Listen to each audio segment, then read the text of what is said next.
So finally, I have got a chance to upload a new video. Hello everyone, welcome back to a new mini vlog. It was 24th November Sunday. সকাল থেকে আমরা জামা কাপড় কাচাকুচি করে fresh হয়ে নিয়ে বিকেল বেলাতে একটু ঘুরতে বেরিয়েছিলাম। বেসিক্যালি ইমার্শন কিনতে বেরিয়েছিলাম আমরা, কিন্তু ইমার্শন কিনতে গিয়ে আমরা দুটো টি শার্ট, শীট মাস্ক এগুলো কিনে নিয়ে বেরিয়েছিলাম শপিং মল থেকে। তারপরে দুজন চা পাগল মানুষের চা খেয়ে ইমার্শন কিনে নিয়ে রুমে এলাম, এসে ফ্রেশ হয়ে নিয়ে ডিনার করে ঘুমাতে যাব। তখন দেখি অপূর্বা একটা সুন্দর সারপ্রাইজ দিল, একটা কেক অর্ডার দিয়েছিল।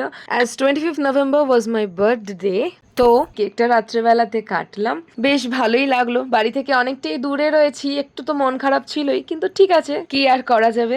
যাই হোক, জন্মদিন আমার পড়েছিল একদম সোমবারে, তো ডিউটি ছিল অবভিয়াসলি, তো ডিউটিতে এসেছিলাম আর লাঞ্চ করলাম আমি আর অপূর্বা সেদিনকে হায়দ্রাবাদি চিকেন বিরিয়ানি। তো এবছর জন্মদিনটা এভাবেই কাটালাম। তাহলে চলো আজকের মতন tata and lots of love. ভালো লাগলে জানিও।